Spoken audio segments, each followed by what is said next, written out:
Fala pessoal, seja muito bem-vindo a mais um episódio aqui no OpenMax Podcast. Dessa vez, esse aqui é o primeiro episódio da nossa saga aqui agora no Drop Summit. Se você mexe com dropshipping ou marketing digital no geral, hoje a gente está aqui no Drop Summit, que é um evento especificamente sobre quem vende drop, sobre quem está mergulhado nesse assunto em marketing digital. Você que faz tráfego, você que mexe com infoproduto, você que mexe com drop, você vai encontrar de tudo nesse evento aqui e a gente resolveu trazer a PMax para gravar com a galera daqui, ver se de fato o drop morreu, se não morreu, como é que tá o cenário de tráfego atualmente, como é que tá o cenário de infoprodutos. E eu tô selecionando aqui uns caras que eu tô vendo que realmente tem bagagem, tem experiência e mais do que isso, tem vontade de compartilhar. E uma dessas pessoas que eu convidei, que eu conheci aqui agora, é o Wilson Oliveira, cara. Seja muito bem-vindo aqui no PMax Podcast. Fiquei muito surpreso porque eu tava ali conversando na fila, né, com o Wilson. Eu falei, cara,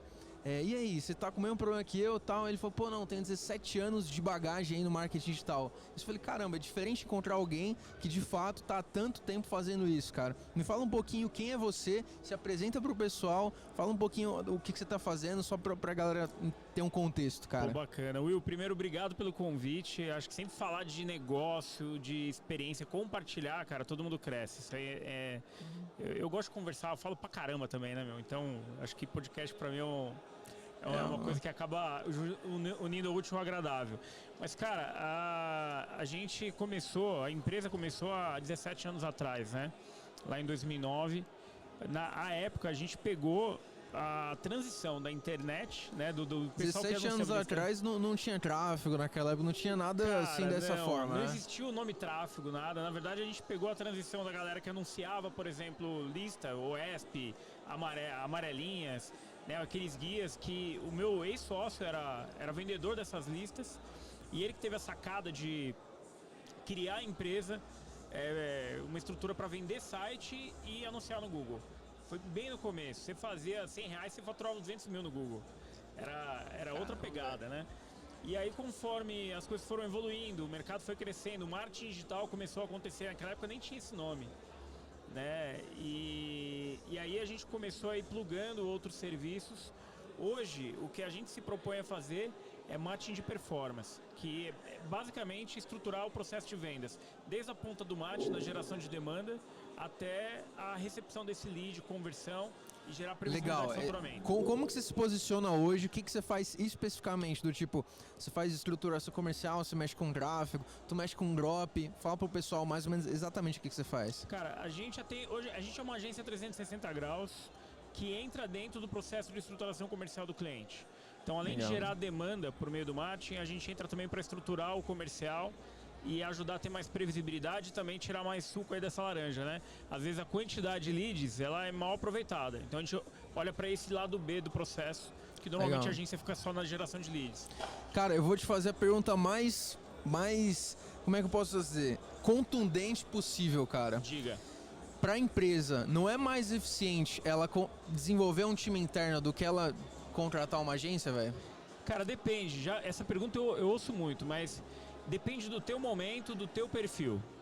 Em alguns cenários, eu vou te dizer que faz mais sentido ter um time interno. Só que você tem um custo muito maior. Porém, a vantagem é que você tem exclusividade das ações do time. E uma outra desvantagem é que você não é da área de marketing. Então, você não consegue acompanhar o mercado com a mesma velocidade de uma agência que é nichada no marketing, uma equipe que só vive disso.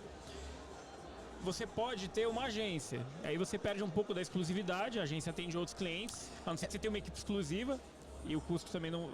Mas já fica muito mais baixo do que você ter equipe interna. É porque, pelo menos assim, olhando o panorama geral do mercado, eu vejo que as agências que realmente valem a pena, como por exemplo a sua, eu tenho certeza que elas são um valor de investimento que às vezes compensa também a pessoa desenvolver um time interno. Porque é aquela coisa, né? Se a agência é boa de verdade, ela vai também cobrar o valor justo. O que você tem a dizer sobre isso, cara? Cara, é assim, ó, a agência, ela normalmente vai ser mais barata. Vou dar um exemplo para você. Você tem uma equipe lá com 5 pessoas, que normalmente é o time que eu escalo na agência para atender um cliente regular. Cara, a folha de pagamento de um time com 5 especialistas é muito mais alta do que você vai pagar para a agência. A diferença é, a agência, na maioria dos casos, tá? pelo menos dos clientes que a gente não atende com exclusividade. Aquela equipe não atende só aquele cliente. Ela tem uma carga de horas dedicadas a ele e por isso acaba ficando mais barato. Agora, eu falo que depende muito da necessidade. Apesar de eu ser agência, estou desvendendo meu serviço, cara, tem cliente que talvez não faça sentido para ele ter uma agência, porque ele não está maduro o suficiente para isso, porque a agência também demanda do cliente. Os formatos que eu vejo que funcionam melhor é quando é híbrido. O cara tem pelo menos um head de marketing dentro da empresa e aí ele tem uma agência para execução e alinhamento estratégico. Porque aí ele consegue ganhar pelo menos assim ele consegue só deixar uma mente 100% conectada ao marketing da empresa. Exatamente. E também aquela coisa, né? Consegue cobrar a agência de uma forma muito mais específica, né? Querendo ou não. E atender as demandas da agência, que a agência gera demanda também, de maneira mais precisa. Porque às vezes o próprio cliente se sabota, ele não dá atenção para o marketing como ele deveria por uma série de outras questões. Às vezes é o dono que está à frente e, o cara tem um monte de coisa para fazer. O marketing é uma delas. Ele não consegue dar atenção. Ou pelo menos não no nível que poderia. E como o marketing às vezes é uma coisa meio intangível, o cara tá queimando dinheiro, ele tá perdendo venda com isso, mas ele não tem essa percepção porque não é dinheiro saindo do caixa, é dinheiro que não está entrando, ele não vê esse dinheiro. Agora, hoje a tendência, principalmente pequenas e médias empresas, cara, a agência acaba sendo mais vantajoso financeiramente falando, para você ter o mesmo nível de qualidade, entrega e precisão. Mas se você não tem a capacidade de gerir internamente as demandas que a agência cria, ou não tem um comercial bem estruturado, talvez a ideia seja trazer um cara para dentro que tem essa visão, que tem essa mente para poder estruturar o negócio. Assim, os clientes que a gente mais tem sucesso, ele tem um cara destacado para o marketing, porque é um cara que consegue dar atenção para a coisa. Legal, cara. Assim, deixa eu te perguntar uma outra coisa. Ultimamente o mercado mudou muito. Drasticamente. Não, mas ultimamente, principalmente com Cloud Code, com essas grandes atualizações assim, tudo mudou muito, muito, muito mesmo. E essas empresas mais corporativas assim, né, agências como um todo, elas têm, na minha concepção, talvez, me corrija se eu estiver errado, mas talvez um trabalho um pouquinho mais engessado hoje em dia. O que você tem de percepção, né? O que você acha de ações não convencionais, por exemplo, que está fazendo muita gente ganhar dinheiro hoje? Por exemplo, só um exemplo assim, uma ideia, o próprio Toguro agora, né? Com a ação dele na CIMED, né? Com todas as empresas que ele está atuando, BYD, RAP também, enfim. Você acha que não fica meio conturbado pro empresário ver agora e falar, cara, o que de fato é eficiente pro meu negócio? Entendeu? É isso que eu fico muito em questão. Será que o caminho é sempre uma agência tradicional? Ou você acha que também as agências vão acabar se mudando? Entendeu a ideia? Não, eu acho que eu entendi, cara. Na verdade, assim, a gente está democratizando o marketing, né? Hoje em dia, todo mundo produz conteúdo, o volume de conteúdo é muito grande, o alcance diminui, a concorrência aumenta. O que eu tenho... E tem a IA também, que faz muita coisa que hoje... Vou pegar a minha equipe de desenvolvimento. Cara, hoje você tem IA que faz o trabalho de um dev júnior aí, tranquilamente. Óbvio, com as suas limitações e ela precisa da interação humana. Mas eu acho que o ponto existem coisas que a agência soma quando a agência está preparada para isso, que é principalmente na questão estratégica. E quando a gente fala de marketing, marketing não é sobre produto, é sobre pessoas. Eu falo muito isso. Precisa entender de pessoas, porque o produto existe por causa das pessoas e não o contrário. Então a primeira coisa que eu preciso entender é o meu público, é saber quem é meu ICP, quem que é a persona, qual que é a dor desse cara, como é que eu resolvo isso? E aí eu modulo as minhas ações para atingir esse cara. Eu vou te dar um exemplo, se eu fizer propaganda de absorvente para você, você não vai comprar, você não usa, cara. Então, muitas vezes eu não preciso inventar muita coisa em cima disso, mas é mensagem certa, momento certo, público certo. Se eu consigo juntar essas três coisas, eu gero interesse, eu gero conversão. E aí o desafio, quando a gente entra, por exemplo, num processo de estruturação comercial, é sempre esse. A primeira coisa que eu preciso me tornar especialista é no cliente do meu cliente. Quem que é ele? Quem é esse cara? Qual que é a dor dele? O que ele compra? Por que ele compra? Onde e quando ele compra? E eu me adaptar a esse cara. É isso que vai fazer eu vender. E aí uma coisa que eu acho que é interessante também, quando a gente fala de marketing, às vezes tem essa questão que você falou, o generalismo, né? Eu faço tráfego, eu faço produção de conteúdo e de fato isso é generalista. E além de você fazer várias coisas, tu faz para públicos diferentes, o que é ainda mais difícil, na minha visão. Exatamente. Você faz um negócio ali que, eu tô falando eu estou falando com um adolescente, eu estou falando com um cara mais velho, são linguagens, canais completamente diferentes. E aí, normalmente, o que a gente faz na avaliação de ICP? A gente vai pensar nos públicos que eu tenho, e às vezes tem vários públicos, né? O cara ele consegue atender um pequeno, ele atende um grande também, mas entender quais são os melhores canais para falar com esse público e qual que é a melhor oferta para esse público.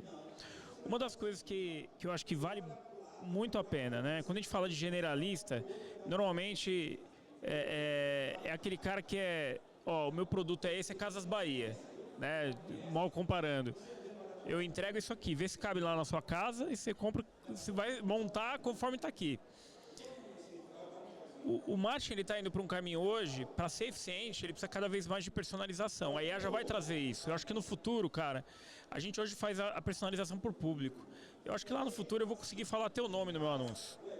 Entendeu? Eu falar, ô Wilgner, pô, tem um produto aqui para você.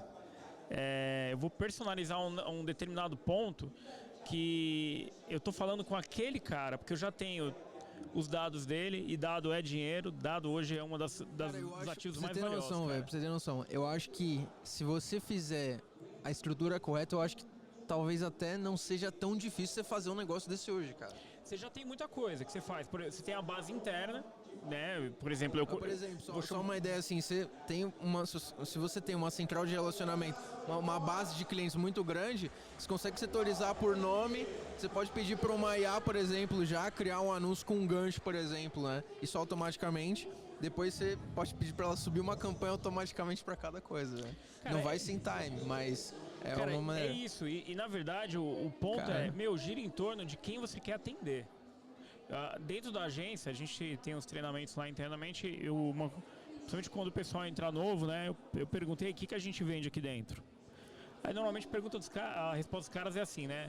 A gente vende tráfego, vende produção de conteúdo, desenvolvimento de site, aplicativo, e-commerce e tal. Não, cara, tá errado. Eu vendo o que o meu cliente vende. Então a primeira coisa que eu preciso entender em qualquer projeto é o que o meu cliente vende, quem que é o público dele, o que ele tem de bom ou não, como que eu vou sobrepujar essa concorrência que ele tem. E isso faz muita diferença. Tanto é que assim, por isso que a gente trabalha com contrato sem fidelidade. Porque eu preciso fazer eu perco mais tempo fazendo análise. Como funciona assim o seu contrato sem fidelidade? Só porque eu acho que as pessoas elas têm aquela premissa quando vai falar de agência de contrato engessado, com multa, com um período, por exemplo. Enfim, como que você trabalha? Por que o seu trabalho é diferente das agências convencionais, cara? Cara, eu acho que isso é uma tendência, tá? Eu acho que daqui a um tempo vai ser muito difícil. Já tem poucas agências, eu não vou dizer poucas, mas tem poucas agências que fazem dessa forma. Mas no nosso processo comercial, a gente não está muito preocupado com quantidade. Isso vem de muito aprendizado aí durante esse tempo, tá? A gente já teve épocas de vender muito, de ter muito vendedor e assim, boa parte dos meus cabelos brancos vieram dessa época aí, cara. Mas uma das coisas que a gente procura validar é se o cliente ele de fato tem a maturidade e o perfil que pra gente, nossa metodologia, a gente consegue agregar para ele. Porque, cara, não existe uma fórmula mágica para todo mundo. Cada cliente, cada mercado, ele tem as suas peculiaridades. E pra gente é importante entender primeiro do cliente e entender se o que eu faço eu consigo de fato trazer resultado. Porque a gente se propõe a marketing de performance, é trazer resultado financeiro mesmo, é receita, é venda. Eu corro o risco junto com o cliente. Então, primeiro a gente faz uma validação muito bem feita. A gente tem pelo menos 2 reuniões para fechar o cliente. Uma reunião para fazer briefing, que é mais rápida, ou, às vezes, raramente, essa reunião não acontece por vídeo, e uma segunda reunião, que às vezes é até presencial, dependendo do cliente, a gente atende empresas em vários lugares, ou por vídeo também, que é para apresentação de proposta, pitch de venda e tudo mais. Mas acho que o ponto principal é o quê? Cara, por que eu não cobro fidelidade? Só é vantajoso o teu cliente se está bom para ele, tem que estar bom para os dois. E aí, para eu me blindar de não ter um turnover alto, eu primeiro preciso saber quem eu coloco dentro da agência. E aí a gente olha isso com muito carinho, sabe? Pô, esse cliente tem perfil, tá dentro do ICP, ele tem maturidade para a gente poder fazer uma implantação eficiente nele. E o nosso LT é muito alto. Para quem não tem fidelidade, a gente tem 13 meses de LT, cara. Então, para a agência, você conhece esse mercado, você tem LT muito mais baixo que isso, óbvio. Hoje a gente tem uma venda pouco escalável por conta disso, mas eu acho que no médio e longo prazo você acaba tendo mais consistência. Legal, cara, legal, velho. Assim, é difícil encontrar gente dedicada nesse mercado, pelo menos no mercado de agência, a de fato olhar para o cliente numa visão mais macro como você está olhando, cara. Eu achei demais isso. A grande questão é, fecha a conta, velho? Isso. Fecha, cara, fecha. Fecha. E assim, acho que o ponto é... Eu tô te perguntando isso porque, cara, porque na minha visão, isso é uma estatística que tá na minha cabeça, vamos ver se tá certo isso. Mas muita gente acaba vendendo serviço, por exemplo, de 6 meses, 12 meses, e no próprio ato da venda, já de repente oferece alguma condição que você oferece um pagamento no valor integral da oferta. Então, por exemplo, tô cobrando R$3.000 por mês, no final das contas o cliente vai me pagar aqui 20 e poucos mil reais, por exemplo, né? No final das contas, 30 e poucos mil reais. Eu posso descontar um pouquinho e já recebo tudo isso em caixa. E eu aplico, né? Muita gente faz isso. Quando você não tem fidelidade, como é que você lidar nesse tipo de oferta? Ou não, você não faz isso? A gente trabalha com pagamento normal, perfil de agência. O cara vai pagar a mensalidade, o contrato começa a rodar. Entendi. A gente não costuma... Eu tenho um ou outro cliente que às vezes a gente faz uma antecipação do contrato, mas aí tem vários fatores, tá? O praxe não é esse. Entendi. Esse que é o malefício, na minha visão, de fazer isso, né? Porque se você tem uma oferta, você vai vender ela R$30.000, por exemplo, você consegue descontar aqui 26, 27 mil, né? E aí você consegue já ter esse dinheiro em caixa. Sim. E aí você escala mais rápido. Tem isso, mas aí você tem a contrapartida também, né? Que é você traz caixa rápido, mas você não tem recorrência nesse caixa, teoricamente. Não, você tem que ter uma boa gestão. Tem que ter uma boa gestão, exatamente. Senão você se lasca. Tem que ter uma boa gestão. Pra gente, assim, eu nunca vi... Tem agências que só fazem isso, tá? Os caras só fecham um contrato, 6 meses, 6 meses à vista e... E você vende o projeto, né, na verdade. Exatamente. Você não vende... A gente tem alguns projetos que entram nesse formato, mas o praxe, a maioria, até porque... Quando a gente fala de pequena e média empresas, o cara não vai ter ali 6 meses para pagar nesse sentido. E qual que é a minha meta enquanto agência? Como que eu fidelizo o cliente? Por que eu vendo sem fidelidade? Cara, a ideia é trazer a percepção para ele de que eu sou investimento e não custo, no menor espaço de tempo possível. Então eu preciso fazer o break-even dessa operação o quanto antes. Por isso que a gente entra no viés de venda. Eu preciso acompanhar. Pô, o cara está gastando 6 mil, 7 mil comigo... Eu preciso fazer ele olhar para o caixa dele e falar, pô, eu estou gastando 7, mas está entrando 14, está entrando 12. Ou seja, os caras estão se pagando. E aí que está o ponto. Quando isso acontece, cara, por que o cara vai cancelar esse contrato? Óbvio que a ideia é escalar a operação, ele faturar muito mais do que ele gasta no mate, né? A gente começa a fazer média em cima disso. Mas a nossa metodologia é voltada para isso, de trazer essa previsibilidade, mas antes disso até percepção de ganho. Porque, pô, por que eu vou gastar 7 mil, sei lá, 10 mil, 20 mil no marketing se esse dinheiro não está voltando para mim? E às vezes a gente tem cliente que é branding, o cara não está preocupado com venda necessariamente, ele não está olhando esse indicador, ele quer posicionar a marca no mercado, é um outro tipo de trabalho. Aí, ok, depende de qual que é a estratégia ali por trás, o projeto muda um pouco o escopo. Mas, cara, no geral é isso, é a gente trabalhar pensando na necessidade dele e o que vai trazer para o cliente a percepção de que o trabalho está sendo feito do jeito que ele quer. E aí, se isso acontece, e inclusive sem argumentação para renovação, para vender outros produtos, sentar com o cliente e falar, olha, você teve tanto de faturamento aí nos últimos 6 meses, que foi antes da gente entrar, eu tenho um outro produto aqui, um outro serviço que dá pra gente encaixar, que eu acho que vai te dar resultado. Legal. Qual que é o principal problema que, na sua visão, os seus clientes, eles não olham logo de cara, e que normalmente ou então a principal coisa que você fala, cara... A galera devia entender mais sobre isso, ou devia saber mais sobre isso profundamente. Cara, vendas. Vendas, cara, assim... Você acha então que o empresário normalmente... Tem perfis, mas, cara, você tem muito cara que... Vou dar um exemplo. Porque vendas, o pessoal fala... Normalmente quando você fala vendedor... o cara não conseguiu outro trabalho, foi virar vendedor. Né? Cara, o vendedor é uma profissão das mais rentáveis que existe, meu. E o vendedor, na minha opinião, tem que ser o cara mais bem remunerado da empresa. Mas uma coisa que acontece muitas vezes é que o cara, ele manja muito da parte técnica, mas ele não é comercial. Aí ou ele tem um sócio que ou ele tem uma equipe ali que cuida disso. Mas estruturação de processo de vendas gera previsibilidade de caixa. E a maioria das vezes o cliente não tem organização. Você pergunta, por exemplo, você sabe qual que é, a tua margem? A indústria, curva ABC, o que você tem de conversão? Como que a tua equipe converte? Qual que é a tua cadência de atendimento? Qual que é o script que você usa? Não, cada vendedor tem o seu. E isso tira muito da eficiência da operação. Por isso que a gente tem essa preocupação na parte de vendas. Porque o marketing gera demanda, gera lead. Aí a gente até brinca, né? Às vezes nisso de falar, o vendas fala que o lead é fraco, o marketing fala que o comercial não vende.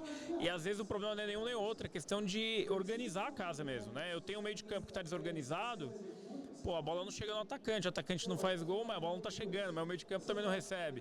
Então a empresa ela gira muito nisso e às vezes as vendas elas são negligenciadas. E cara, é uma coisa que eu falo até por experiência, porque já tive outra empresa lá atrás, já quebrei, né, na área de importação lá, então isso me ensinou muito. A gente não falou um pouco da sua história, né, brevemente, cara. Passa por aí rapidinho, só para o pessoal entender, velho. Tá, não, só para concluir o raciocínio, mas assim, cara, empresa sobrevive a muita coisa. Falta de dinheiro não é uma delas. Então você administra muita coisa, mas não falta de dinheiro. Se você não tem caixa para manter a empresa girando, ela não gira. É simples assim. Cara, a minha história com publicidade é meio, vamos dizer, meio por acaso, apesar que eu não acredito que nada é por acaso. A minha primeira formação é em comércio exterior. E eu atuava nessa área aí. Eu passei pela área de tecnologia, passei em algumas empresas aí, meio que por oportunidade. E me formei em comércio exterior, trabalhei na área de importação, cheguei a ter uma importadora também. E na época eu era muito novo, né? Hoje eu estou com 41. Tinha 20 e poucos anos, montei a empresa. O primeiro cliente que eu fechei já ganhei um dinheiro relevante ali, tinha acabado de sair de CLT. Falei, estourei, né? Durou negócio, né, cara? Durou 2 anos aqui, que eu quebrei. Nesse aeroporto. 2 anos eu quebrei, né? Quebrei e Mas assim... Você quebrou por quê? Cara, falta de gestão mesmo. Inexperiência. Falta de disciplina, falta de organização. É aquela coisa, às vezes, primeiro, tudo é aprendizado, né? Mas acho que uma das coisas no primeiro cliente eu fechei um valor relevante que era equivalente a uns 3, 4 salários meus de uma vez ali, né? Que me deu de margem de lucro. E aí você fala, legal, estourei, né? Só que não é todo mês que você vai fechar o mesmo perfil de cliente. Você vai ter, principalmente importação, cara, que é um mercado super imprevisível, enfim. E aí a minha rotina, a minha jornada depois disso foi voltar para o mercado. Voltei por convite de um amigo meu para trabalhar numa agência, na área administrativa, que eu era bom com essa parte de organização e ele precisava disso. E nessa minha volta para o mercado, né, como colaborador e como funcionário, cara, eu me apaixonei pela parte de publicidade e marketing. Porque, diferente da área de importação, que tem uma parte de burocracia, nada contra, e o marketing dá muito dinheiro, tenho clientes nessa área. Mas, publicidade e marketing, eu acho que uma coisa que me dá muito propósito. Eu tenho um impacto violento no negócio de alguém. Assim, eu tenho a capacidade de mudar um negócio, seja pro bem ou pro mal. Marketing bem feito transforma a empresa. Marketing mal feito pode derrubar também. Mas é gerar esse canal de captação, né? Criar esse canal de captação e trazer vendas. Isso aí me ganhou. Só que aí eu recebi uma proposta para ir trabalhar numa outra empresa, para ganhar mais e tal. Saí do mercado de novo. Fui para a área de tecnologia, que eu já tinha, apesar da minha formação do comércio exterior, trabalhei alguns anos com isso. E depois estava 6 meses nessa empresa, recebi uma outra proposta para voltar para a área de importação para ganhar mais. E aí eu fui pelo dinheiro mesmo, tal. Fui lá, beleza, trabalhei um tempo. E quando eu saí dessa empresa, foi inclusive uma guinada assim, em termos de financeiros mesmo. Quando eu fui para essa empresa, foi uma proposta muito boa. Cara, eu saí e falei, se eu voltar pro mercado eu não ganho mais a mesma coisa. Eu sabia disso, meu salário estava super valorizado ali, né? E aí, eu conversando com esse meu ex-chefe, amigo meu, falei, saí da empresa lá. Ele estava vendendo a agência. E aí ele falou pra mim, você não quer... Na verdade ele estava vendendo, mas ele tinha um grande desafio, tá? Cara, ele estava com outro negócio, ele ficou 2 anos meio que fora da agência e largou. A agência estava fechando no vermelho todo mês. E, pô, eu já conhecia, já sabia como é que funcionava, eu já gostava do negócio. Aí eu fiz uma proposta para ele, falei, cara, eu entro sócio meio a meio e a gente resolve. E aí eu investi o que eu tinha na agência. Depois eu comprei a parte dele e estamos aí nessa estrada hoje.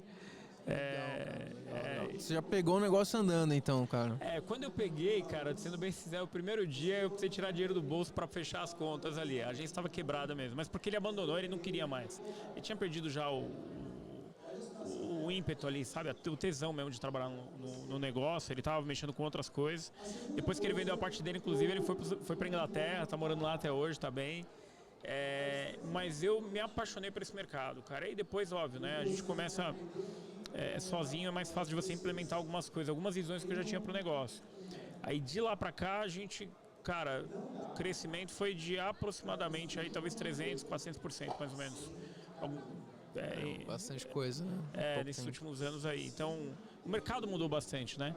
E eu acho que é isso, Will. Pô, cara, o que me dá vontade de sair da cama todo dia, chegar cedo no escritório, de poder atender cliente, é isso. O impacto Legal, que cara. esse tipo de serviço gera, cara. Legal. Que conselho você deixaria pro pessoal que tá assistindo a gente, cara? Cara, olha, acho que tem duas coisas que eu acho que são características que às vezes a gente negligencia. A primeira é a resiliência, capacidade de resistir à pressão ali.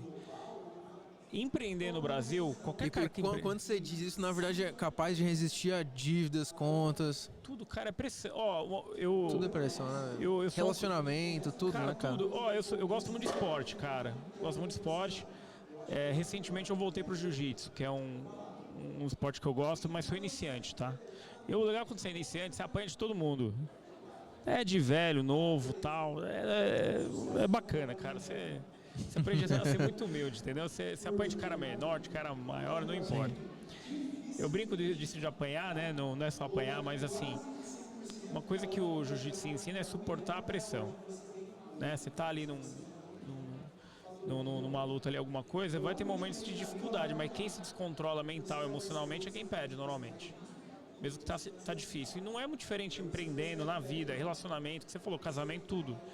Cara, tá difícil, a nossa primeira inclinação é pular fora. Que o ser humano busca conforto. E, é justamente no desconforto que está o crescimento. O nosso corpo é antifrágil. É quando eu machuco o músculo que ele cresce, é quando eu estresso a minha mente que ela se desenvolve. Então, quanto mais eu estudo, quanto mais eu forço, mais eu me desenvolvo. E quando eu fico no conforto, eu atrofio. E eu acho que esse é um ponto. Às vezes a nossa natureza é buscar conforto, mas é no desconforto que está o crescimento. Então, se está difícil o negócio hoje, pô, eu tô, sei lá, cara, não sei se vai dar certo.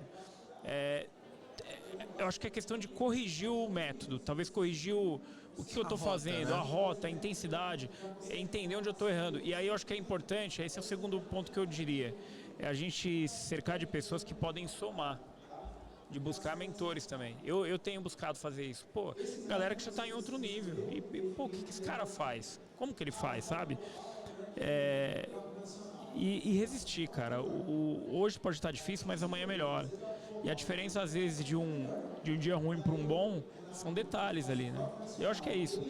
É difícil para todo mundo, irmão. Eu acho que a gente acha que é só pra gente, né? Não, mas isso é uma questão quase universal. Teve um rapaz que eu fui entrevistar uma vez, era uma entrevista assim não era num podcast, mas eu tava conversando com ele e é um rapaz que ele tinha uma pizzaria, faturava muito, né? Uma não, né? Tinha 3 pizzarias e algumas hamburguerias, quase que uma rede, o cara faturava bastante. E eu perguntei pra ele, cara, qual que é, na sua visão, uma habilidade que o empresário tem que ter? Ele falou assim, cara, uma habilidade que eu vou ser bem sério que precisa ter é ele olhar uma conta muito grande negativa, ficar tranquilo a ponto de pegar a esposa dele e sair pra ir no restaurante, por exemplo, e saber que, cara, é uma questão de logística até fechar a conta, até você resolver tal problema e não atribuir esse problema logístico, operacional, de repente é uma capacidade sua emocional, alguma coisa que é do Wilgner ou do Wilson, por exemplo. É você desvincular isso completamente. E, cara, assim, depois que eu recebi esse conselho, muita coisa abriu assim na minha cabeça. cara, eu tenho que ser mais frio, assim, daquilo que é técnico operacional, daquilo que é Wilgner, naquilo que é em quesito de capacidade, enfim, né, assim por diante, Cara, né? posso compartilhar algo com você Manda, rapidinho, aqui, cara? esse é o espaço Pô, pra isso, velho. Cara, eu tive ano passado, ano passado não, então é 2026, ano retrasado, final de 2024, eu tive um infarto. Rapaz, Tive ó, um velho. infarto. 39, eu tenho 41 agora, né? 39 anos. Cara, eu tava num ritmo bem frenético na empresa, tudo me dedicando bastante, e eu tive um infarto. Por muito pouco, não bati com as 10 ali, né, cara? E assim, me ensinou muita coisa essa experiência, porque eu tive um infarto, eu precisei fazer cirurgia, fiz cirurgia de peito aberto e tal. Tive um pós-operatório no passado muito complexo. E a empresa ficou lá, eu fiquei me tratando ali, né? E, cara, se tem uma coisa que eu aprendi, que eu sempre falei, mas nunca tinha sentido, e aí, quando a gente passa por esse tipo de experiência, a perspectiva muda um pouco, é que aqueles problemas que a gente super valoriza, que a gente acha que é terrível, é o fim do mundo, não são tão grandes assim. E tem coisas que são muito mais importantes, cara. E eu falo pra você que, pô, essa experiência me ensinou muito a ter mais inteligência emocional e menos ansiedade, porque às vezes a gente fica, pô, eu tenho conta para pagar e não tenho caixa, eu tenho que fazer isso, ou não tá vendendo do jeito que eu queria, ou não tô tendo resultado, ou eu tô com um problema aqui que eu não sei como que eu vou resolver. Cara, tem coisa pior acontecendo. E aí eu acho que a gente está sempre buscando o próximo passo, qual que é o próximo carro que eu vou comprar, qual que é a meta que eu vou bater. Quando eu chegar lá, vai estar legal. Cara, tem que aproveitar a jornada, meu. Abre a janelinha ali e vai olhando a paisagem, meu. Da mesma, adorei todas as suas colocações, e da mesma forma o contrário, vou dizer uma outra perspectiva aqui, ó. Às vezes a gente fica feliz demais com alguma coisa que no fundo não era para ser tão assim, tão impactante na nossa vida quanto outras coisas. Ou então, tipo, eu comprei um carro novo, tal, legal, cara, maravilhoso carro, velho. Mas, cara, seria a mesma coisa, o seu sorriso seria a mesma coisa daquele que você saiu para fazer um exercício, cuidou da sua saúde mais, cara? Tipo, hoje eu consegui sair, hoje eu fui lá, hoje eu fiz isso. Então, tipo, cara, é aquela coisa. Às vezes a gente valoriza demais também alguma coisa e subvaloriza demais, de menos, né? Desvaloriza demais outras coisas, cara. E a perspectiva, cara. Eu sou um cara muito família. Pra mim, nada tá a não ser Deus, nada tá na frente da minha família, né? Então, eu falo que são os meus porquês, né? Eu tenho 3 filhas, minha esposa, 3 filhas. E, cara, é todo dia que eu tô com vontade de sair de casa cedo pra ir trabalhar, que eu tô com vontade de fazer aquela reunião com o cliente, de fazer reunião com a equipe, de correr. Cara, não é, mas assim, aí eu acho que é a questão da motivação e da disciplina. Motivação é aquilo que você faz quando você tem vontade. Disciplina, independente da tua vontade, você vai fazer porque precisa ser feito. Isso se aplica a exercício, isso se aplica a trabalho, a estudo, o que quer que seja.